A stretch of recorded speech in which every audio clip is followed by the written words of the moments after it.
어제 잘 주무셨습니까? 이제는 가방들을 다 꾸리신 게 집에 갈 준비가 되는 것 같습니다. 오늘 7장 1절부터 보겠습니다.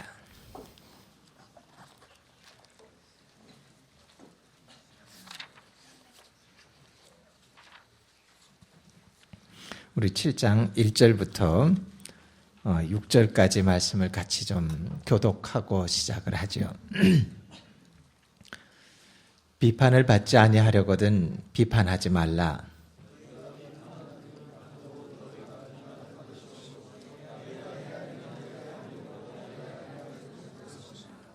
어찌하여 형제의 눈 속에 있는 티는 보고 내 눈 속에 있는 들보는 깨달지 못하느냐.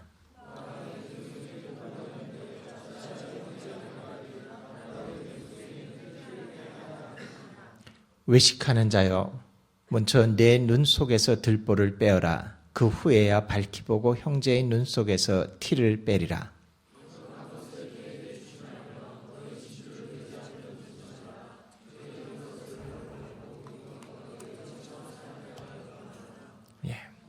잠깐 기도하죠.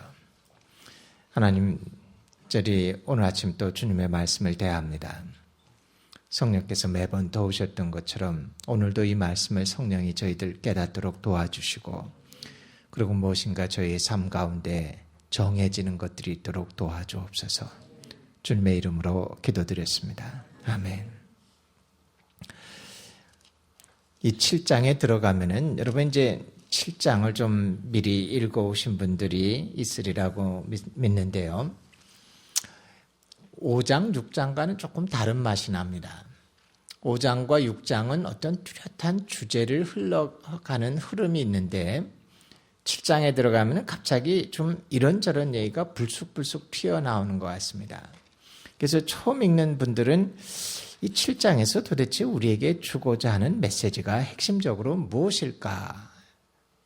갑자기 형제 눈에 티끌을 빼라 이런 소리 하다가 또 갑자기 거룩한 걸 개에게 주지 말고 진주를 돼지에게 주지 말라. 그러다가 또 갑자기 구하라, 두드리라, 찾으라 이런 얘기를 하시고 황금률을 얘기하는 이야기가 나옵니다.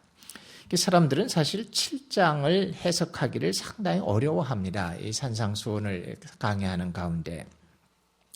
이 7장을 가만히 보시면은 이 7장을 꿰뚫는 단어를 하나 찾는다면 관계라는 겁니다. 관계. 조금 아마 이 예수님의 메시지를 밀착시켜서 집약시켜서 지금 마무리를 져야 되기 때문에 상당히 마태가 이 말들을 줄여서 하는 바람에 이렇게 조금 불쑥불쑥 튀어나오는 것 같은 느낌을 주지만은 한마디로 얘기하면은 이 사회 가운데서 다양한 관계를 보여주면서 이 관계 가운데 이제 하나님 아는 자들이라면 어떤 삶을 살아야 되느냐라는 겁니다.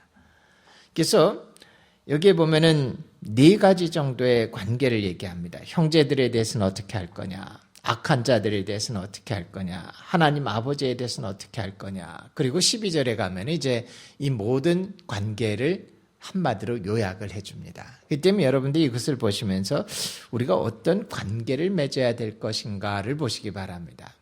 특별히 그리스도인들은 자기 자신과 하나님의 관계도 중요하지만 실제 우리의 삶이 드러나는 건 사회 속에서 드러납니다. 세상의 사람들 속에서 드러납니다.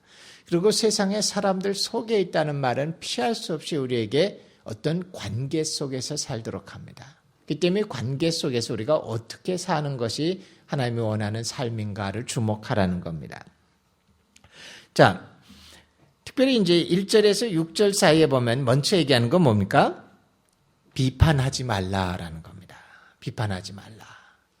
여러분들이 형제와 자매들 속에 세상의 사람들 속에 있을 때 그 관계에 대해서 한마디로 예수님께서 말씀하신다라면은 비판하지 말라. 근데 왜 비판하지 말냐면 앞에 있는 걸 보라 그랬죠? 비판을 받지 아니하려거든 비판하지 말라.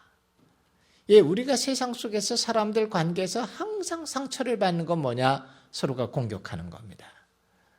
근데 이 비판을 받지 않으려면 네가 먼저 비판하지 말라. 근데 여기서 얘기하는 비판은 분별을 의미하는 건 아닙니다.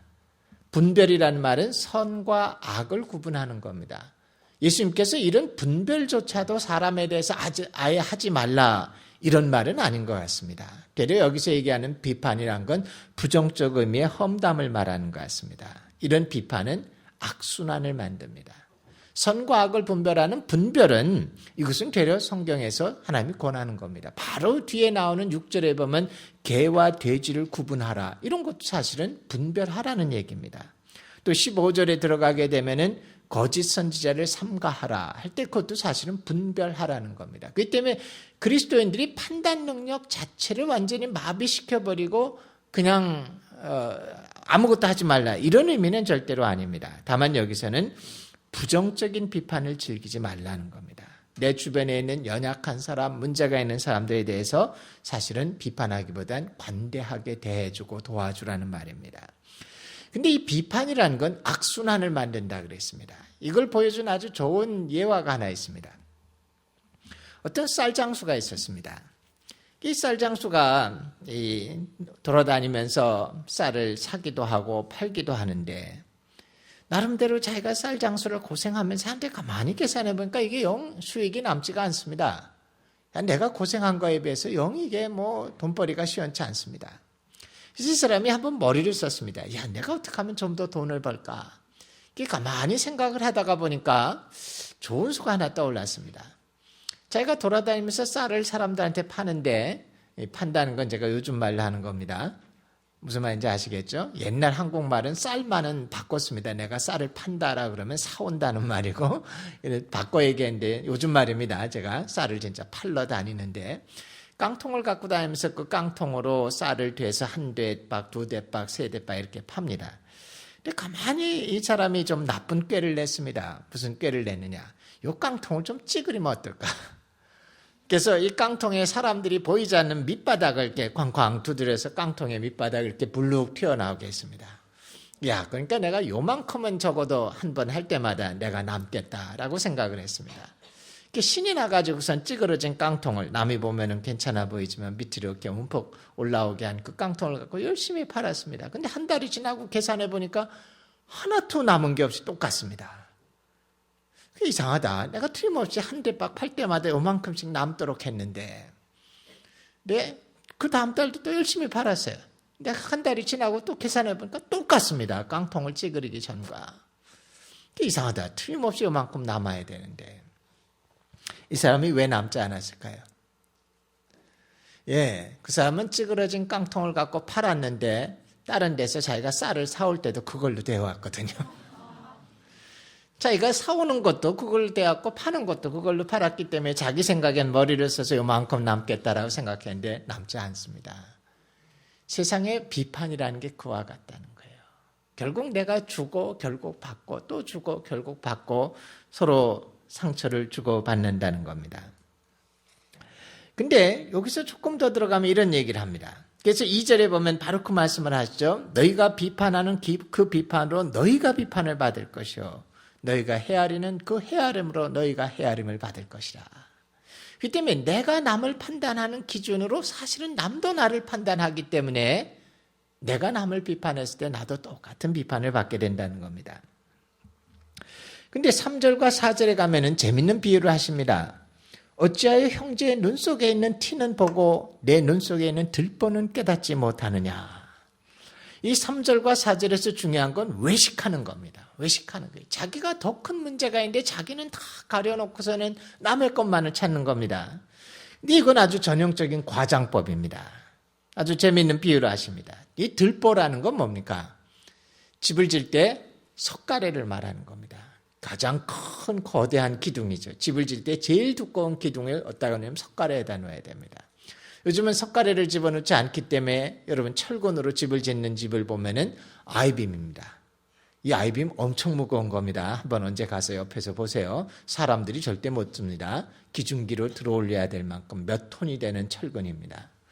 그런 철근과 티끌이라는 거는 뭐냐면은 손에 박혔을 때 잘 보이지도 않기 때문에 이게 빼는데 아주 애를 먹는 조그만 나무 쪼가리. 그걸 말하는 겁니다. 예수님이 아주 엄청난 과장법을 쓰셨습니다. 사람의 눈 속에 어마어마한 들보가 들어있는데 남의 눈 속에 있는 조그만 티끌은 보면서 그것을 빼라고 요청하는 것을 말합니다. 이 말의 의미는 뭐냐면 여러분 남을 판단하고자 할 때는 남을 비판하고자 할 때는 그 비판을 먼저 자기에게 적용시켜서 자기를 먼저 보라는 겁니다. 그래서 자기에게 그 문제가 있는가를 생각해 보고 그리고 나서 남을 판단하라는 겁니다. 제가 이렇게 얘기하면 여러분들이 이렇게 생각할 거예요. 이거 좀 지나친 과장이다. 좀 세상에 이런 일이 있겠는가. 근데 의외로 많다는 걸 보십시오. 이 사회관계에서 이런 모습이 의외로 많습니다. 제가 한두 가지만 예를 들어볼까요? 자기는 매일 남마다 매일 돌아다니면서 아주 쉽게 남에 대해서 험담을 하고 살면서 남이 자기에 대해서 한마디만 하면 펄펄 뛰는 사람들이 있습니다. 자기가 매일 돌아다니며 사람들에게 험담하고 상처를 주고 있다는 건 전혀 의식하지 못하고 남이 한마디만 자기에게 험담을 하면 못 참고 펄펄 뜁니다. 문제는 교회 안에 유독 이런 사람들이 많습니다. 자기는 의롭다고 생각하기 때문에 자기의 문제는 거의 못 봐요. 그리고 신앙이 연수가 오래 갈수록 사람들에게 문제가 뭐냐? 합리화의 도사들이 됩니다. 자기 행동에 대해서는 계속 합리화를 시켜갑니다. 또 자기는 몰래 혼자서 포르노 등 음란물을 보면서 남들 앞에 서면 거룩하게 살라고 외치는 사람들이 있습니다. 자기는 남한테 베풀 줄을 전혀 모르면서도 남들을 보고는 꾸두세다, 인색하다라고 비판하는 사람들이 얼마나 많은지 모릅니다. 특히 지도자가 돼갈수록 남에게 뭔가를 가르쳐야 되는 사람일수록 이런 위험이 더 커집니다. 그 때문에 자기를 먼저 보라는 겁니다. 사실 이 말씀의 핵심은 뭐냐면 형제의 티끌을 무시하라는 거 아닙니다. 이 말씀의 진짜 강조점은 뭐냐? 먼저 네 눈에서 들보를 빼고 그리고 나서 밝은 눈을 가지고 형제의 눈에서 티끌도 빼주라는 말입니다. 우리가 서로를 격려하고 문제를 수정해 줘야 됩니다. 다만 문제는 자기부터 하라는 겁니다. 이 세상을 거슬러 올라가는 일을 하기 원하는 분들에게 제일 큰 문제는 뭐냐면 자기 눈에서 먼저 들보를 빼내야 됩니다. 근데 6절에 가면 갑자기 당황스러운 일이 나옵니다. 갑자기 형제들을 네가 밝은 눈으로 도와주고 교정해주고 그 눈에 티끌을 빼주라고 얘기하는데 6절에 가면 갑자기 거룩한 것을 개에게 주지 말며 진주를 돼지에게 주지 말라.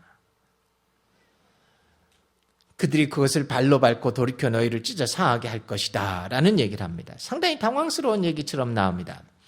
사실 여기서 해석의 중심은 뭐냐면 개와 돼지가 무엇을 가리키는 건가? 거룩한 것과 진주가 뭐를 가르치는 걸까를 해석하는 건데 조금 무리하게 해석하기는 어려운 부분입니다. 일반적인 해석을 제가 말씀을 드리죠. 일반적으로는 여기서 개와 돼지를 바리새인이라고 얘기하기도 합니다. 근데 명확하게 바리새인이라고 얘기하기는 사실은 문맥 가운데서 좀 정확하게 확신할 수 있는 근거는 없습니다. 그 때문에 일반적으로 이것을 해석할 때 안전한 해석을 제가 여러분에게 드린다라면 여기서 개와 돼지는 어떤 특정한 바리새인이다 서기관이라기보다는 회개와 변화가 불가능한 사람. 우리가 권면을 하고 교화를 시켜도 불가능한 사람들. 인격적으로 교화가 될 수 없는 짐승 같은 인품의 사람들. 회개의 기회가 주어졌지만 의도적으로 이것을 거절하고 반대하는 사람들을 가르치는 것 같습니다.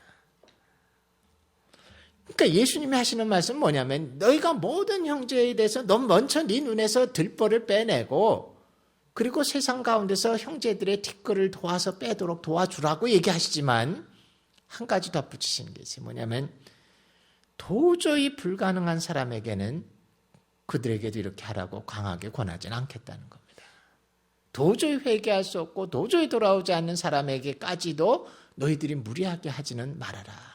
근데 정확히 개와 돼지가 뭔지는 모릅니다. 다만 뒤에 보면은 바리새인들 개에 비유한 적이 있기 때문에 그렇게 끌어다 다지만 정확하게는 모릅니다. 거룩한 것과 진주가 뭐냐? 이것도 정확히는 모릅니다. 여러분 성경 외에 외경이라는 게 있다는 건 아시죠? 외경도 있고 위경도 있습니다. 여러분들은 힘들어서 외경과 위경까지 보실 필요는 없습니다. 그냥 신학자들만 보라 그러세요. 근데 외경 가운데 초기 신약의 외경에 디다케서라는 게 있는데 12사도의 12사서의 교훈서라는 겁니다. 이 디다케서 9장에 보면은 요 비유를 그대로 갖다가 얘기하는데 거룩한 것과 진주와 같은 성찬식을 그들에게 베풀지 말라 이런 구절이 나옵니다. 그 때문에 어떤 사람들은 여기서 거룩한 것과 진주라는 것은 성찬식을 의미하고 성찬식을 하나님 회중에 못 들어올 자에게는 줘서는 안 된다라는 의미다라고 해석을 합니다. 그런데 이것은 맞는 해석 아닙니다. 성찬식은 예수님이 십자가에 돌아가실 때 만들어집니다. 근데 여기에서 벌써 성찬식을 의미했다라고 보는 것은 제가 보기엔 해석상의 문제라고 봅니다. 또 어떤 사람들은 복음 전도다라고 해석하기도 합니다. 근데 복음 전도다라고 해석하는 것은 옳지 않습니다. 왜냐하면은 복음은 받을 만하냐 안 하냐를 구분할 것이 없이 사실은 우리가 다 줘야 됩니다. 아무리 반대하고 아무리 거스리고 아무리 짐승과 같은 인격을 가졌고 해도 우리는 그들에게 복음은 다 줘야 됩니다. 또 어떤 사람은 아마 그러면 이 거룩한 것과 진주라는 것은 구약의 배경에서 얘기하기 때문에 성전에서 제물로 드렸던 거룩한 음식을 얘기하는 것 같다. 요거는 차라리 그럴듯합니다. 그렇지만 이것이 꼭 먹을 것만을 의미했다라고 보기도 어렵습니다.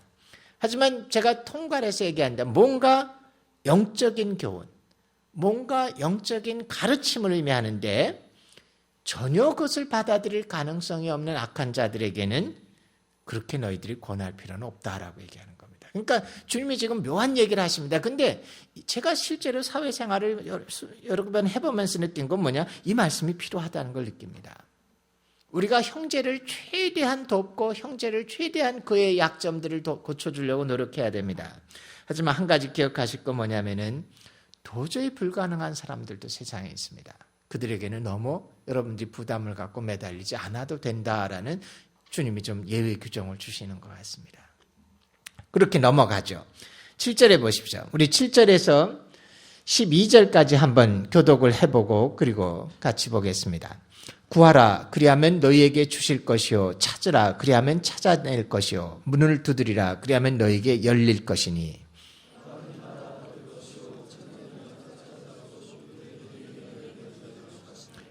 너희 중에 누가 아들이 떡을 달라 하는데 돌을 주며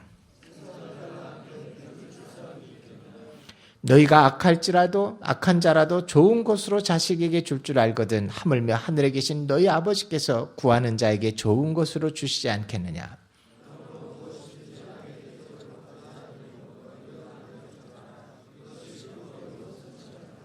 여기서 이제 하나님과의 관계를 얘기하기 시작하는데 유대인들의 전통적인 가르침과는 좀 다른 가르침을 가르치기 시작합니다. 어떤 가르침을 주시냐면 하나님이 어떤 분이냐? 너의 아버지와 같은 분이다. 아버지와 같은 분이다. 하면서 아주 하나님을 친숙하고 가까운 분으로 소개합니다. 우리는 원래 이 요즘에 복음을 전하는 사람들은 하나님을 처음부터 그렇게 가르쳤기 때문에 여러분들이 조금 더 어색하지 않을 겁니다. 하나님 아버지 또 로마서 같은 데 가면 아바 아버지라는 표현을 쓰죠. 아예 개정 개혁판에는 그거 어떻게 번역했는지 아십니까? 아빠라고 적어놨어요. 아바 아버지가 아니라 아빠 아버지 이렇게 불러놨습니다. 근데 감히 유대인들은 그렇게 못했어요. 신약학자 중에 아주 유명한 요아킴 제레마이아스라는 교수가 있습니다. 이 요아킴 제레마이아스 교수가 한번 구약의 이 유대인들의 아주 방대한 문헌이 있어요. 여러분들은 유대인들의 문헌하면 탈무드뿐이 생각이 안 하지만은 탈무드 말고도 미드라시라는 것도 있고 굉장히 방대한 양의 문서가 있는데 자기의 조교들을 동원해가지고 유대인들의 모든 문헌을 완벽히 조사를 해봤습니다. 그리고 발견한 게 뭐냐? 구약에서도 하나님을 아버지라고 부르는 부분이 있습니다. 근데 그것은 굉장히 거룩하고 무거운 의미입니다. 근데 우리가 신약에서 부르는 것처럼 아빠라고 하는 친숙함을 가진 단어가 있는가? 단 한 군데도 없다 그럽니다. 유대인들의 율법 가운데. 근데 예수님께서는 이제 자기를 따르는 자들에게 아버지 하나님을 소개시켜주는데 어떤 분으로 소개시켜주느냐? 우리의 육신의 아빠와 같은 그런 분으로 소개를 시켜주는 겁니다. 그래서 이들을 격려해요. 너희들 구하라. 그러면 찾아질 것이요. 두드리라. 그러면 열릴 것이요. 그리고 너희들 구하면 받을 것이고 찾는 이가 얻을 것이고 두드리면 열릴 것이다 라고 가르칩니다. 근데 그걸 어디다가 비유해 줍니까? 세상의 육신의 아버지들도 자기 자식이 떡을 달라는데 돌을 주고 자기 자식이 생선을 달라는데 뱀을 주는 사람은 없지 않느냐. 여러분 결혼하고 보면 진짜 자식을 낳고 보면 달라지는 것 같아요. 자식한테 주는 거는 뭘 아무리 좋은 것을 줘도 조금도 아깝지 않습니다. 그게 사람의 본성이에요. 근데 육신의 아버지도 자기 자식에게는 그가 원하는 것 이상으로 좋은 것을 주기를 간절히 원하는데 하물며 하늘에 계신 아버지께서는 너에게 더 좋은 것으로 주지 않겠느냐. 그러면서 갑자기 여기서 뭐를 얘기하느냐?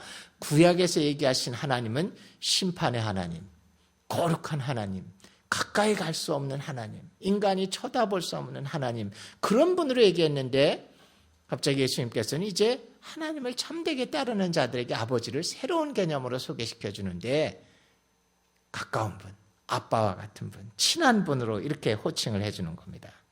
아빠는 어떤 분입니까?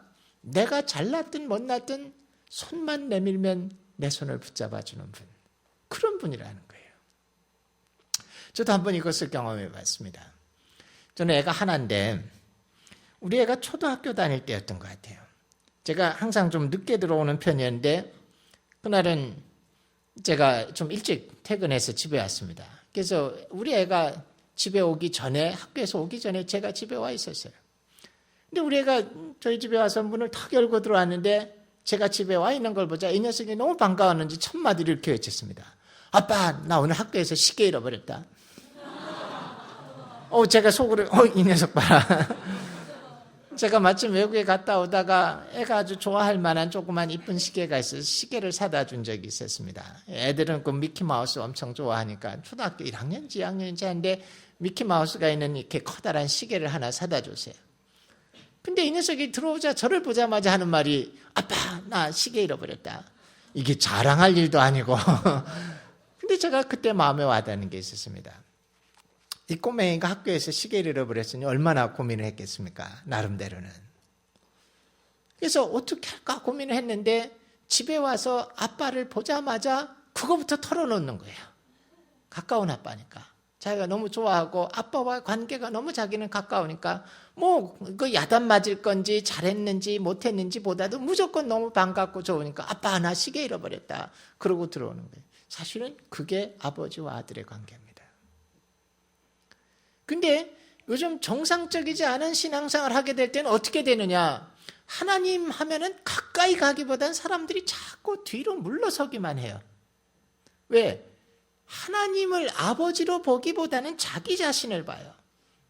하나님하고 나가면은 반가운 게 아니라 여러분 마음속에 뭐가 있느냐? 자꾸 찔르는 게 생겨요. 야, 나 요즘 기도도 잘 못하는데. 요즘 나 성경도 잘 못 봤는데. 요즘 내 삶에 거룩한 게 없는데 하면서 자꾸 하나님 앞에서 가까이 가기보다는 뒤로 물러간다고요. 그건 아직 아버지와 아들의 관계가 아닙니다. 한번 상상해 보세요. 이런 일이 없었지만 예를 들어본다면 우리 애가 어느 날 밖에 아주 어릴 때 밖에 나가서 놀다가 진흙구덩이에 빠졌다고 생각해 보십시오. 머리끝부터 발끝까지 신발까지 완전히 다 더러워졌습니다. 시꺼매졌어요. 그럼 어린애가 어떡합니까? 능력이 없죠. 그러면 야단 맞더라도 집에 들어와서 아빠 나 구덩이에 빠져서 나 좀 도와주세요. 이렇게 해야 될 텐데 만약 이 애가 안 들어오고 아파트 단지 바깥에 담장을 빙빙 돌면서 내가 이대로는 집에 절대 못 들어가. 내가 돈 벌어서 목욕 깨끗이 하고 옷 새로 사 입고 신발 새 거 사 입고 그럼 난 집에 들어갈 거야 라고 안 들어오고 아파트 밖을 빙빙 돌고 있다면 제가 위에서 내려다보면서 아마 고민할 겁니다. 내 아들 맞나? 내가 아빠 맞나? 고민할 거예요. 신앙생활이 사실 여러분 하나님이 가까운 것 같죠? 아니요. 대부분의 사람들은 하나님을 입에는 많이 부르지만 정말 하나님께 가까이 가기보다는 하나님하고 불렀을 땐 뒤로 물러선다고요. 나는 뭣도 못하고 거룩하지도 못하고 뭔가 부족하고 내 삶 가운데 무슨 약점이 있고 하나님, 내가 기도 많이 하고 내가 성경 많이 읽고 내가 전도도 많이 하고 내 삶이 흠없이 거룩하고 그러면 내가 하나님하고 나갈 텐데 지금은 아닙니다 라고 자꾸 뒤로 물러서요. 예, 예수님은 그런 하나님을 소개시켜 주지 않았습니다. 예수님이 소개시켜 준 하나님은 어떤 분이에요? 두드리라, 찾으라, 구하라. 이게 하나님이에요. 여기에는 어떤 조건이 있지 않았어요. 너희들 삶이 거룩하면 두드려라. 그러면 주실 것이다. 너희들 마음속에 열정이 넘치면 그때 찾아라. 그러면 찾아질 것이다. 너희들 삶에 거룩한 것이 완전하면 그때 두드려라. 그러면 너희에게 열어줄 거다. 아니요. 그런 얘기 안 했어요. 너희들 필요하면 두드리고 필요하면 찾고 필요하면 오라는 겁니다. 그랬을 때 내가 너희를 어떻게 대해줄 거냐? 아들이 어떤 조건? 아들이 지금 뭐 말을 잘 듣고 착하기 때문에 떡을 달래는데 돌을 주냐 아니 그런 얘기 아니라고요. 그냥 아들이기 때문에 무조건 사랑스러워요. 귀여워요. 요즘은 우리 아들이 너무 커져서 덩치가 저보다 더 큽니다. 더 커요. 근데도 아들에게 주는 건 하나도 아깝지 않습니다. 뭔가라도 더 주고 싶어요. 하나님의 심정이 그렇다는 거예요. 때문에 하나님을 여러분 아파합니다. 꺼리낌 없이. 언제라도 내가 손만 내밀면 내 손을 붙잡아 줄 분, 그분이 하나님이세요. 때문에 계속 이분이 권하는 겁니다. 형제야, 자매야, 너희들이 나를 따르는데 너희의 삶이 어떠하든 상관하지 말고 구하라. 그러면 줄 것이고 찾으라. 그러면 찾을 것이고 필요하면 두드리라. 그러면 열릴 것이다. 이 말씀을 해주는 겁니다. 하나님과 우리의 관계 뭡니까? 아버지예요. 이제 아빠예요. 정확히 얘기하면 아빠. 어린애 같은데 어른이 될수록 여러분 아빠라는 말 안 하지만은 아직도 아빠가 듣기 좋아요. 그렇다고 자매들 시집 가서 뭐 시아빠, 시엄마 이런 데는 그건 좀 문제긴 하지만은 근데 하여간 아빠는 우리는 가까운 관계입니다. 하나님과 이제 그런 관계 가운데 들어가는 거예요. 세상에서 형제 자매들에 대해서는 우리가 비판하지 말고 그리고 오히려 그들을 고쳐줄 것을 봐도 먼저 내 눈에 들보를 꺼내고 고쳐주고 그렇지만 아버지에 대해서는 아빠처럼 가까이 가라. 이것이 이제 주님의 관계를 말하는 겁니다. 그리고 나서 12절을 말씀하십니다. 12절에 뭐가 나옵니까? 그러므로 무엇이든지 남에게 대접을 받고자 하는 대로 너희도 남을 대접하라. 이것이 율법이요 선지자니라. 이게 유명한 뭡니까? 황금률이라는 겁니다. 골든 룰이라는 거예요. 세상 사람들도 황금률은 다 압니다. 근데 여기서 이제 가만히 분석을 해보면 그러므로라는 단어는 썩어 어울리는 건 아니에요. 지금 어느 문맥에서 그러므로가 나왔느냐 이런 질문들을 자주 하는데 사실은 이것은 1절에서 11절 전체를 하면서 인간관계를 내가 종합해 주겠다라는 의도입니다.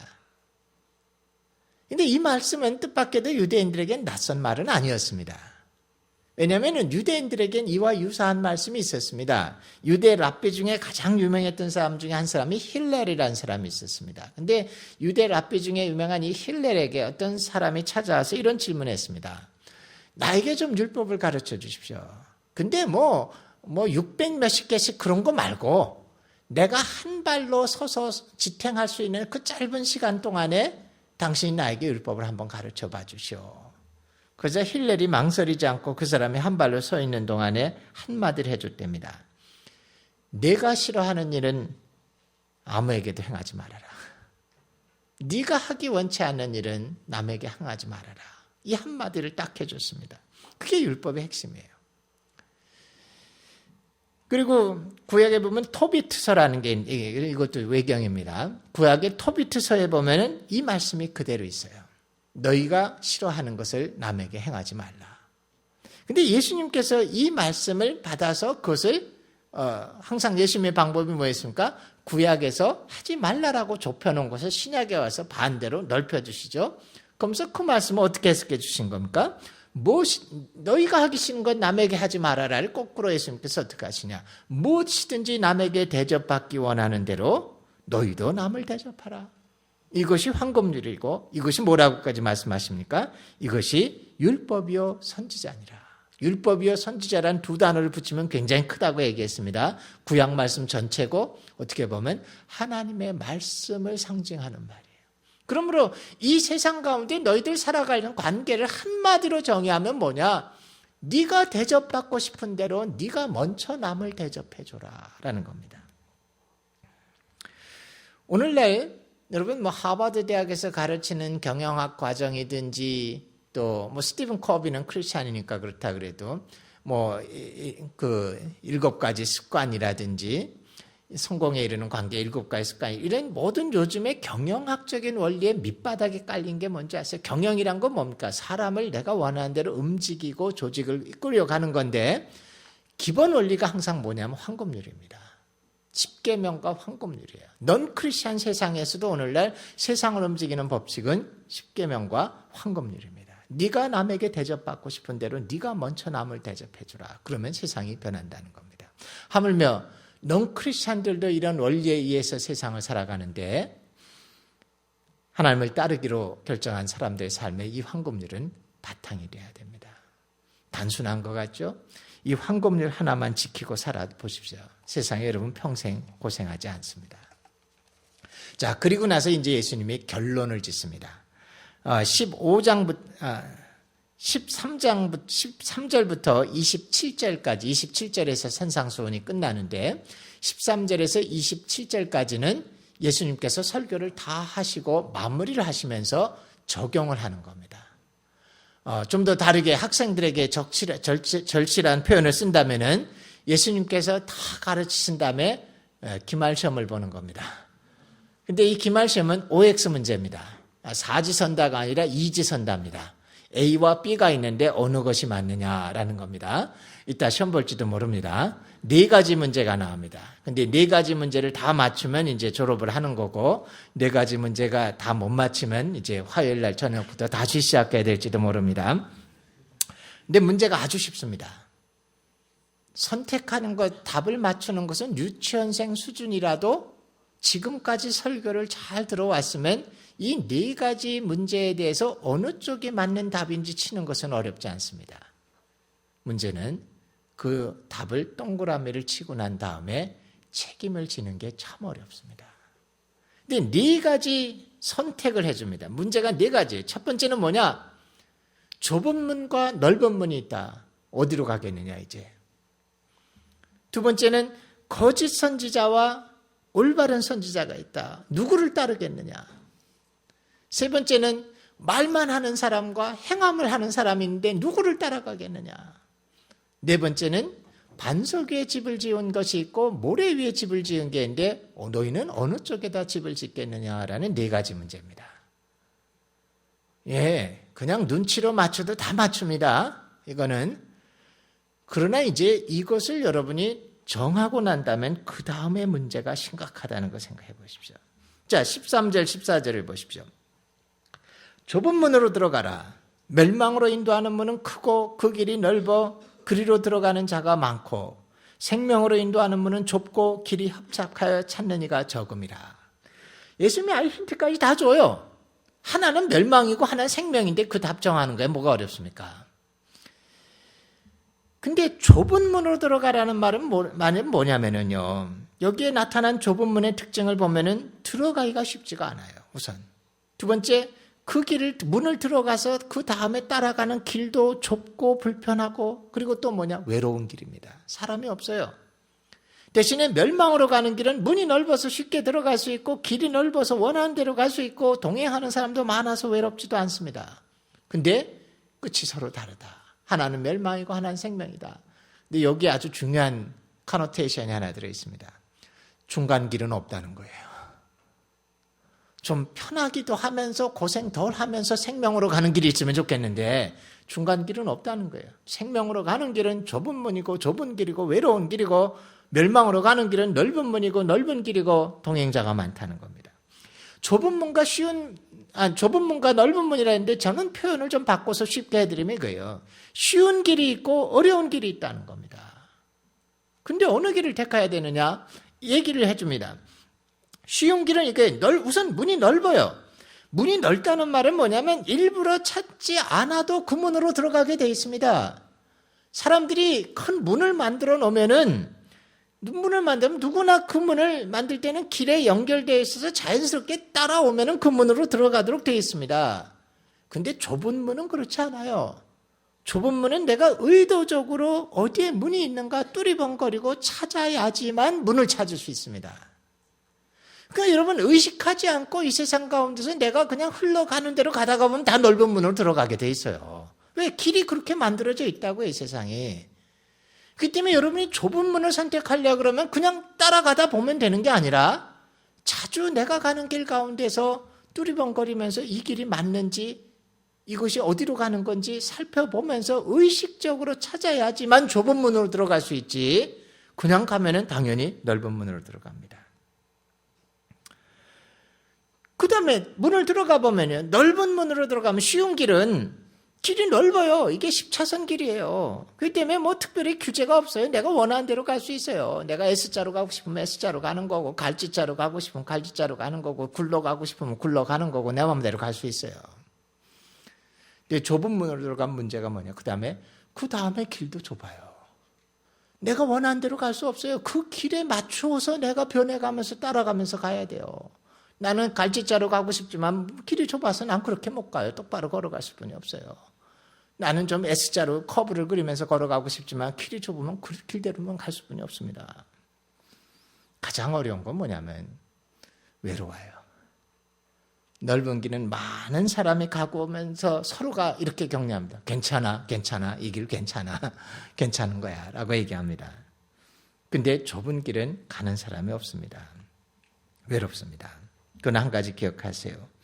신앙은 항상 다수가 옳은 것이 옳은 건 아닙니다. 신앙에서는 때로는 소수가 옳음을 유지할 수도 있습니다. 중요한 거는 결과가 다릅니다. 쉬운 길은 멸망으로 인도하고 그리고 좁은 길은 어려운 길은 생명으로 인도합니다. 이렇게 생각하십시오. 천국은 열매입니다. 천국은 내가 예수 믿고 나면은 그냥 내 상관없이 주어지는 선물이 아니라 내가 평생을 어떻게 살았느냐에 따라서 그 맛이 달라지는 열매와 같은 거라고 생각하십시오. 진짜 그렇습니다. 이 땅에 여러분이 어떻게 살았느냐에 따라서 열매가 달라지고 천국은 여러분에게 다른 의미로 와닿게 될 겁니다. 15절부터 보십시오. 거짓 선지자들을 삼가라. 양의 옷을 입고 너에게 나오나 속에는 노략질하는 일이라. 그들의 열매로 그들을 알지니 가시나무에서 포도를 또는 엉겅퀴에서 무화과를 따겠느냐. 이와 같이 좋은 나무마다 아름다운 열매를 맺고 못된 나무가 나쁜 열매를 맺나니 좋은 나무가 나쁜 열매를 맺을 수 없고 못된 나무가 아름다운 열매를 맺을 수 없느니라. 아름다운 열매를 맺지 아니하는 나무마다 찍혀 불에 던지느니라. 그러므로 그들의 열매로 그들을 알지니라. 자, 이제 따라가다가 보면은 여러분들을 인도하는 사람이 있어요. 특별히 이 중에 그룹 리더급 이상이 된 사람들은 긴장하고 들어보십시오. 어차피 누군가가 인도해 주는 사람이 있어요. 근데 그 중에 거짓 선지자들이 있다는 겁니다. 겉에는 양의 옷을 입었지만 속에는 노략질하는 이리가 들어있는 사람들이 있어요. 겉과 속이 다른 사람들이 있습니다. 겉으로는 하나님의 일을 멋지게 하는 것처럼 들먹이지만 실제 속에 보면 자기의 이익을 추구하는 사람들이 있다는 겁니다. 누구를 따라가야 되느냐? 거짓 선지자를 따르지 말라는 얘기를 합니다. 근데 오늘날 우리는 이 문제에 좀 심각한 것 같아요. 저는 제 마음에 아직도 성경을 처음 읽었을 때 들어왔던 부담 중에 하나가 뭐냐면 에스겔서 13장에 나오는 이야기입니다. 에스겔서 13장의 3절에서 12절까지 보면 황무지의 여우라는 이야기가 나와요. 에스겔 선지자가 그 당시 멸망할 때가 가까웠어요. 에스겔 선지자는. 그리고 실제로 에스겔이 선지자로 활동하는 동안에 이스라엘이 완전히 멸망한다고요. 근데 이 에스겔은 하나님으로부터 말씀을 받아서 그들에게 멸망의 메시지를 계속 전하는데 그 당시 이스라엘에 선지자가 없었느냐? 많이 있었어요. 근데 그 선지자들은 에스겔과 다른 메시지를 전했습니다. 뭐라고 전합니까? 그들은 괜찮다, 괜찮다, 괜찮다예요. 꼭 한국 교회를 보는 것 같은 느낌이에요. 제가 첫 시간에 얘기한 것처럼 한국의 기독교가 행함이 없고 붕괴되어지고 있고 세상의 흐름 가운데 잡혀 먹혀 있어 버렸고 세상이 가치도 진리도 추구하지 않는 흐름 가운데 아무런 반대 소리도 못하고 있는 그런 꼴이 돼 있는데 지도자들이 좀 일어나서 이건 아니다, 이쪽이다라고 얘기해야 되는데 오늘날의 교회는 거꾸로 이 세상에서 오히려 그런 흐름을 쫓아가면서 그 가운데 조금이라도 상처받는 사람들에게 반창고 붙여주고 약 발라주면서 괜찮을 거야를 급급하게 하고 있는 그런 세상이라 그랬죠. 마치 에스겔 시대의 선지자들의 역할이 그랬다고요. 이스라엘 백성을 향해서 너희들 범죄했다라고 외쳐야 되는데 그렇게 하지 않고 괜찮아 위로해주는 일에 급급했습니다. 그런데 에스겔이 일어나서 그 선지자들을 향해서 뭐라고 외쳤느냐. 성벽에 무너진 구멍을 드나들고 있는 황무지의 여호라고 외쳤습니다. 이게 이거예요. 성벽이 무너졌습니다. 성벽이 무너졌으면 그 당시 이 전쟁을 매일 하고 살던 삶에서는 이거 치명적인 거예요. 성벽이 무너졌으면. 그 다음날 무너진 성벽 구멍이 발견되면 글로 밀려 들어와서 당장 자기네들이 죽습니다. 근데 성벽이 무너진 것을 발견했으면은 지도자의 책임은 뭐냐면 백성들에게 이곳의 성벽이 무너졌다라는 것을 알려주고 그들을 격려해서 그 성벽을 다시 수축하고 막아야 됩니다. 그런데 거짓 선지자들은 그렇게 안 한다는 거예요. 마치 황무지의 여우와 같은데 황무지의 여우는 돌아다니다가 성벽에 구멍이 뚫린 걸 발견합니다. 그럼 절대 그 구멍을 막지 않아요. 혼자서 그 구멍으로 들락날락하면서 닭도 잡아먹고 양도 뺏어먹고 왔다 갔다 하던 자기 통로로 써버려요. 그러면서도 그것을 누가 볼까 봐 여러 가지 나무 지푸라기나 이런 걸 갖다가 살짝 구멍을 가려놓고 있는 거예요. 그게 황무지의 여우들입니다. 성벽이 무너졌을 때 백성들에게 경고해주고 그 성벽을 막아야 되는데 이 거짓 선지자들은 그 성벽을 막기보다는 그냥 그 성벽이 무너졌다는 걸 사람들이 발견하는 것을 오히려 두려워하는 것처럼 벤에다 갖다가 살짝 막아놓고 그 위에다가 회치를 해주면서 괜찮아라고 위장을 하고 살짝 가려주는 것에만 급급합니다. 왜 그렇게 하냐면 그렇게 하는 가운데 자기의 이득을 편하게 취할 수 있기 때문에 그렇다는 겁니다. 기독교의 구멍이 뚫어졌는데 죄가 있는데 행함이 없는데 위선이 횡행하고 있는데 지도자들이 이를 경고하고 막기보다는 위로만을 선포하고 괜찮아 하나님은 사랑이시니까 괜찮아만을 선포하고 있는 상황과 비슷합니다. 저는 신학교에 있지만 자주 부끄러움을 느껴요. 신학교에서 만들어내는 지도자들이 정말 이 시대를 보면서 하나님 앞에 마음을 깨트리면서 정말 선지자로서 성벽에 무너진 것을 경고해야 되는 일들을 망각하고 있는 것 같습니다. 근데 거짓 선지자인지 진짜 선지자인지를 어떻게 구분하냐는 거예요. 겉으로 보면 다 그냥 그게 같아 보여요. 다 척한 사람 같아 보입니다. 다 양의 옷을 입고 있다고요. 근데 주님이 힌트를 줍니다. 그들의 열매로 그들을 알 수 있다. 가시나무는 지가 아무리 잘 노력해봐야 가시 열매가 나오는 거고 엉겅퀴는 엉겅퀴를 낸다. 어떻게 가시나무에서 포도나무가 열리고 엉겅퀴에서 무화과 열매가 열릴 수 있겠느냐. 좋은 나무는 좋은 열매를 맺고 나쁜 나무는 나쁜 열매를 맺는다. 마찬가지로 좋은 나무가 절대 나쁜 열매를 맺을 수 없고 나쁜 나무가 절대 좋은 열매를 맺을 수 없다. 그러니까 너희들 열매를 봐라. 성경에 보면 아주 재밌는 말씀이 있어요. 히브리서 13장 7절에 보면 요 구절을 똑같이 얘기합니다. 히브리서 13장 7절에 이런 말씀이 나옵니다. 하나님의 말씀을 너희에게 일러주고 너희를 인도하던 자들을 생각하며 그들의 행실의 결말을 주의하여 보고 그리고 나서 그들의 믿음을 본받으라라고 얘기합니다. 그러니까 이 백성들에게도 책임이 있어요. 요즘 진짜 교인들에게도 책임을 묻습니다. 어떤 사람이 아주 황당한 목사님이 자기에게 1억을 헌금하면 사업이 잘 된다. 그래서 이 사람이 빚을 내서 1억을 헌금했습니다. 그런데 사업이 망했어요. 이 사람이 재판을 걸었습니다. 목사가 거짓말했다. 근데 재판에서 그 목사가 물론 졌습니다. 근데 7천만 원만 돌려주라 그랬습니다. 왜냐하면 3대 7의 책임이 있다는 거예요. 물론 목사가 잘못된 지도자가 7의 책임이 있지만 3의 책임은 분별 없이 그걸 따라간 당신에게 책임이 있다는 겁니다. 여러분들에게도 책임이 있습니다. 이제 우리를 인도하고 도와주는 사람들을 보되 여러분 잘 주목해야 될 게 뭐냐? 그들의 행실의 결말을 주의해서 살펴보라는 거예요. 나한테 말씀을 가르치는 자들의 삶과 인격과 행동에 성령의 열매가 맺어지고 있는지, 혹은 말은 나에게 뻔질하게 가르치지만 그 사람의 인격과 행동과 삶에 성령의 열매가 아니라 가시와 같은 염려와 미움과 분란을 맺어가고 있는지 주목해서 보라는 겁니다. 그리고 나서 그들의 믿음을 본받으라.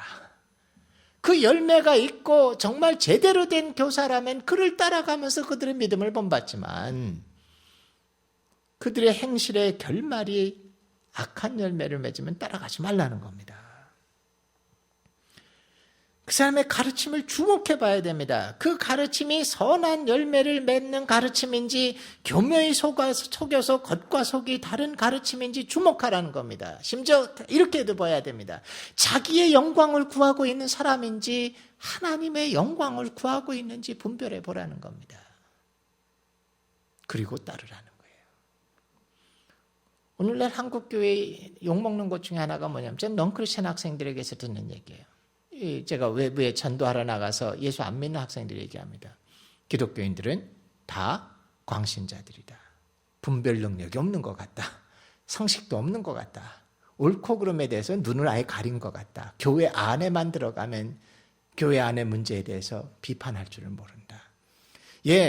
무조건 비판하고 싸우라는 거 아닙니다. 그러나 건전한 분별력이 있어야 훌륭한 크리스찬입니다. 성과 악을 구분해야 돼요. 이제는 주의해서 보십시오. 거짓 선지자들을 조심하십시오. 정말 자기의 유익과 영광과 편함과 It's okay philosophy, 뭐든지 It's okay, It's okay, 괜찮아, 괜찮아, 괜찮아 이런 사람들을 경고하시고 오히려 쓰지만 죄를 지적하고 성벽이 무너진 것을 가르치고 우리 가운데 행함이 없는 것과 위선을 질책하는 선지자들을 따라가야 됩니다. 21절에서 23절을 보십시오. 많이 요즘 문제가 되고 있는 구절입니다. 많은 사람들이 여기 이 구절에 시비를 걸기도 하고 걸리기도 합니다. 나더러 주여 주여 하는 자마다 다 천국에 들어갈 것이 아니요 다만 하늘에 계신 내 아버지의 뜻대로 행하는 자라야 들어가리라. 그날에 많은 사람이 나더러 이르되 주여 주여 우리가 주의 이름으로 선지자 노릇하며 주의 이름으로 귀신을 쫓아내며 주의 이름으로 많은 권능을 행하지 아니하였나이까 하리니 그때 내가 그들에게 밝히 말하되 내가 너희를 도무지 알지 못하니 불법을 행하는 자들아 내게서 떠나가라. 이게 해석이 여러 가지입니다. 아니 여기 분명히 이 사람들이 누구냐? 예수님을 향해서 주님이라고 하는 사람들 아니냐? 근데 주님이라고 신앙의 고백을 한 사람들이 다 천국에 들어갈 것이 아니다라고 얘기하니까 이게 황당한 얘기 아니냐? 하늘에 계신 아버지의 뜻대로 행하는 자라야만 들어간다. 이건 성화구원인 것 같다. 삶 가운데 자기의 행실로서 구원을 받는다는 것 같은 이론처럼 보인다. 또 그 다음 구절에 보면 우리가 주의 이름으로 선지자 노릇하고 주의 이름으로 귀신을 쫓아냈고 주의 이름으로 권능을 이적을 행했다라는데 그럼 이 사람들이 신앙이 없다는 말이냐? 이 사람들이 크리스찬이 아니란 말이냐? 그런데도 예수님께서 뭐라 그러냐? 내가 너희를 도무지 알지 못한다. 그러니까 아마 구원받았다고 우리가 믿음으로 구원받았다고 하는 사람들 중에서도 진짜 천국에 들어갈 사람은 다 들어가는 게 아니라 그중에 일부만 특별하게 들어가는 거가 아니냐 이런 두려움들을 많이 느낍니다. 아니요, 그렇지 않습니다. 여기 이 부분을 자세히 보세요. 제가 이 부분에 조금 어려운 얘기를 할 텐데 시험에 들지 않도록 하기 바랍니다. 근데 제가 항상 하는 얘기인데 시험에 들려면은 그냥 조이 안에서 드는 게 낫습니다. 밖에 나가서 드는 것보다 여긴 답을 해결해 주니까. 여기 보면 나더러 주여 주여 하는 자마다 다 천국에 들어갈 것이 아니다 하는데 여기서 주님이라고 주님을 부르는 자들이라고 했지 참된 신앙의 고백을 한 자라고 한 건 아닙니다. 유대인들은 외식적인 삶을 살았지만 여전히 하나님을 하나님이라고 고백합니다. 오늘날 수많은 생명이 없는 신앙인들도 호칭은 예수님을 주님이라고 아무 부담 없이 주님이라고 부르고 다닌다는 겁니다. 그렇기 때문에 그들이 입으로만 하는 고백에 주여 주여라는 것은 그렇게 중요하지 않다는 거예요. 참된 믿음을 가진 사람은 하나님의 뜻을 행하는 자라야 된다는 겁니다. 신앙은 믿음이고 믿음은 신앙으로 증거를 얻어야 된다. 행함으로 증거를 얻어야 된다는 겁니다. 근데 21절은 문제가 아닌데 22절에 문제가 돼요. 아니 여기 보면 선지자 노릇을 하고 귀신을 쫓아내고 권능을 행했다 그러지 않습니까? 이 부분에 제가 조금 조심스러운 얘기를 할게요. 권능을 행하는 것, 이적을 행하는 것, 초자연적인 현상을 행하는 것이 구원을 받았다라는 증거나 신앙의 징표가 아닙니다. 제가 신학교에 있으면 참 어려운 게 뭐냐면 신입생들에게 인터뷰를 할 때 네가 구원받은 이야기를 좀 해봐라. 10명 중에 한두 명이 항상 이런 얘기예요. 저는 사실 교회는 다녔지만 주님 몰랐습니다. 그런데 어느 날 기도원에 가서 기도하는데 갑자기 방언이 터졌습니다. 저는 구원받았습니다. 상당히 제가 대답을 하기 조심스러운 얘기예요. 그 학생에게 제가 대놓고 야 방언 받았다는 거 구원받은 거 아니다라고 얘기하면 이 학생 시험에 들어요. 왜냐하면 방언이란 건 여러분 뭡니까? 성령이 여러분 속에 주시는 건데 그럼 성령이 없이 방언이 터집니까? 이렇게 그들이 시험에 들 겁니다. 제가 어려운 얘기를 한다는 건 이거예요. 이 세상에는 수많은 종교가 있는데 모든 종교는 다 영적인 현상을 가지고 있습니다. 그것이 악한 영이든 참된 하나님이 아닌 악한 영이든 모든 영적인 존재가 지배하는 게 종교입니다. 그러니까 모든 종교는 이적과 표적과 능력이 나타납니다. 방언이 기독교에만 있는 게 아닙니다. 세상에 대부분의 종교에 방언 현상이 있습니다. 특별히 밀교 계통의 종교, 율법 형식의 종교에는 별로 없습니다만은 밀교 계통의 종교에는 방언이 대부분 있습니다. 불교에서도 선종 계열로 들어가면은 방언이 터집니다. 갑자기 그들이 알지 못한 언어로 얘기합니다. 티베트 불교, 라마교라고 얘기하죠. 이 라마교는 사실은 굉장히 좀 음란한 종교인데 이 라마교의 방언이 아주 많습니다. 그럴 것 같아요. 여러분 TV에도 요즘 보지만 이렇게 라마교는 사각문자라는 걸 쓰는데 이렇게 네모난 이렇게 길쭉한 종이를 보고 하나씩 보면서 하루 종일 외치고 있죠. 그러면 방언 터질만 하죠. 하루 종일 하고 앉아 있으니. 사실은 라마교의 방언이 많아요. 이슬람에도 수피파에 들어가면은 방언이 터지는 현상이 있습니다. 예언, 무당도 예언합니다. 쪽집게 같은 무당이 있어요. 물론 가짜 무당들이 많지만 진짜 무당이라는 건 귀신 들린, 스스로 자기가 인정하죠. 귀신 들린 상태에 신접했다고 그들이 표현하지만 신통력이 나타나요. 쪽집게처럼 미래의 일을 얘기해 주기도 하고 잃어버린 물건을 찾아주기도 하고 사람의 병을 치유하는 일도 있습니다. 귀신을 쫓아내기도 해요. 여러분들 힘들어할 거예요. 아니 그러면 성경에 보면은 예수님의 바알세불에게 귀신의 왕에 집혔다 하는데 예수님 말씀하시길 귀신이 귀신을 쫓아내지 못한다 했는데 그럼 타종교에서 귀신 쫓아내면 그건 뭐냐? 그건 조금 다른데 저는 타종교의 귀신 쫓아내는 현상에 대해서 상당히 자주 공부를 해봅니다.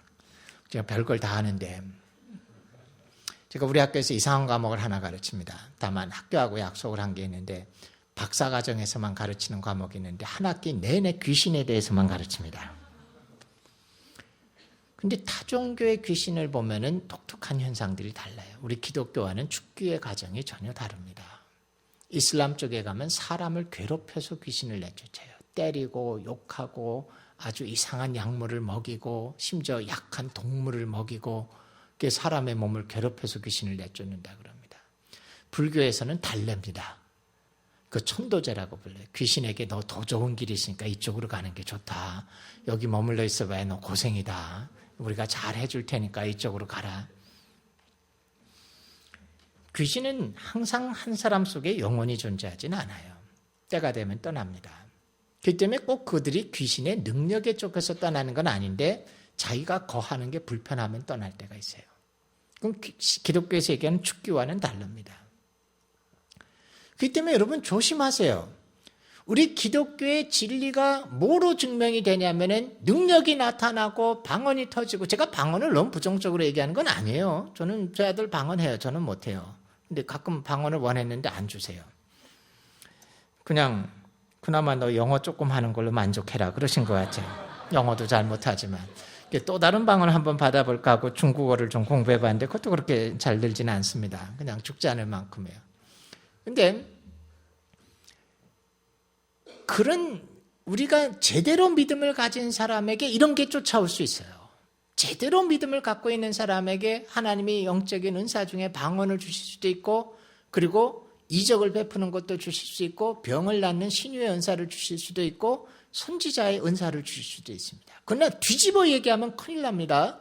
내가 방언이 터졌기 때문에, 내가 이적을 베풀기 때문에, 내가 예언이 나오기 때문에 나는 구원받았고 하나님의 사람이다라고 하시면 안 된다는 겁니다.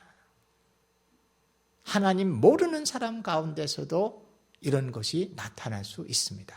흔한 일은 아니지만. 그렇기 때문에 오늘날 너무 기독교가 표적과 증거와 초자연적인 현상을, 그것을 마치 영성인 것처럼 쫓아가는 건 굉장히 위험합니다. 한국교회가 조금 위험해요. 올바른 영성이라는 건 하나님과 내가 살아있는 관계를 가지고 있다는 것이 내 삶과 세상 속으로 비춰지는 게 영성인데, 자꾸 한국의 영성은 그거는 상관없고 바깥으로 내가 비춰지는 건 상관없고 내 속으로만 깊이 들어가게 되니까 신비주의에 빠지게 된다고요. 그러니까 어느 정도 이런 능력이 좀 있어야 돼요. 너무 없어도 문제예요. 저 같은 사람 너무 없어서 문제예요. 저는 환상도 한 번 못 봤어요. 입시는커녕 뭐 환상도 못 봤어요. 그래서 한때는 제가 아주 너무 힘들어서 하나님한테 그렇게 간절히 하나님 나도 뭐 하나 좀 보여주십시오. 남들은 뭐 그래도 뭐 있다는데 난 그래도 하나님을 몇십 년 쫓는데 어떻게 한 번도 없습니까? 하나님이 불쌍히 여겨주셨는지 6년 전에 환상을 한 번 보여주셨어요. 딱 한 번. 근데 보면 뭐합니까? 16년이 지나도록 그게 무슨 뜻인지 아직도 모르겠는 거예요. 보긴 봤는데, 뭐를 보긴 봤는데 그게 무슨 뜻인지 아직도 모르겠어요. 그래서 제가 본 환상을 와이프한테도 얘기 안 해요. 해석할 재주가 없는데 그게 뭔지 모르겠는데. 신앙의 진짜 중요한 건 하나님과 나와의 인격적인 살아있는 관계입니다. 그 관계를 중심으로 해서 필요한 만큼 하나님이 능력과 은사와 우리에게서 나오지 않는 초자연적인 것들을 덧붙여 주시지만, 이게 주객이 전도되면 신앙이 문제가 생깁니다. 여기 있는 사람들도 그랬던 것 같아요. 제가 보기에는 우리가 주여 주여라고 부르지 않았습니까? 내가 예언도 하지 않았습니까? 내가 귀신을 내쫓은 적도 있습니다. 내가 권능을 행하지도 않았습니까? 근데 주님께서 아주 차갑게 얘기합니다. 내가 너희를 도무지 알지 못한다. 이것은 지금 뭐를 얘기하냐면은 말만 행하는 자들, 그리고 하나님의 말씀을 말만 하는 자들, 그리고 하나님의 말씀을 행하는 자를 구분해 줍니다. 결코 껍데기로 말만 고백하고 외친다고 해서 아무것도 아니다. 하나님의 말씀을 행하는 자가 되라. 근데 여기에 중요한 힌트가 하나 있습니다. 내가 너희를 도무지 알지 못하니 내게서 떠나가라 라는데 그 앞에 조건이 또 하나 붙어 있습니다. 뭡니까? 불법을 행하는 자들아. 예. 그러니까 이렇게 분명하시면 돼요. 능력이 나타나는데, 예언도 하는데, 그의 삶 가운데 선한 것이 나오는 게 아니라 불법을 행하고 있으면 그는 가짜라는 거예요. 불을 주고 던지는 능력의 선지자인데 그의 삶 가운데 음란이 있고, 그의 삶 가운데 하나님께 영광을 돌리지 아니하고, 그건 가짜라는 거예요. 이단 교주되는 게 쉬운 줄 아세요? 능력이 있어야 돼요. 이단 교주 되려고 그래도 뭔가 이렇게 착 했을 때 뭐가 나타나야 된다고요. 근데 그들의 삶에는 불법이 나타나요.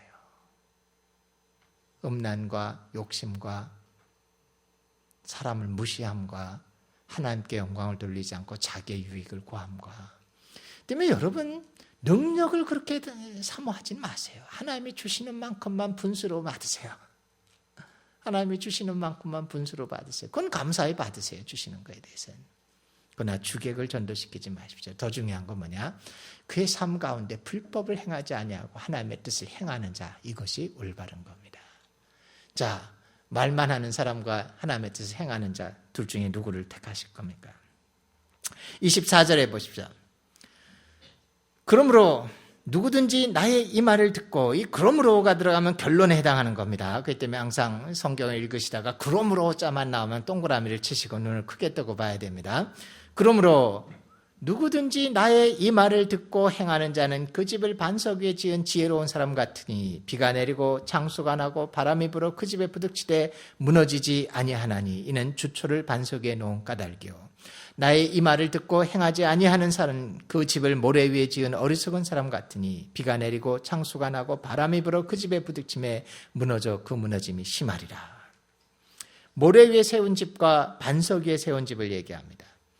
좀 다른 말로 하면은 쉬운 작업과 어려운 작업이라고 얘기할 수 있습니다. 반석 위에 집을 기초를 세운다는 것은 어려운 작업입니다. 왜냐하면 돌을 깎아내는 어려운 일입니다. 아주 힘든 일이에요. 돌을 깎아내야 돼요. 쉽게 깎아지지 않습니다. 근데 모래 위에 집을 지을 때는 모래는 작업이랄 것도 없어요. 손으로 대충 모아서 이렇게 하면 되거든요. 여기 주님이 해석해 놨죠. 모래 위에 세운 집이란 건 뭐냐? 듣기는 들었지만 지식적으로 동의는 했지만 행함이 없는 신앙을 말합니다.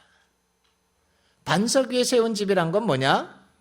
배운 대로 들은 대로 그 말을 행하고 실천하는 삶을 의미합니다. 겉으로 평안할 때는 문제가 없는 것 같아요. 그거나 다 비슷해 보입니다.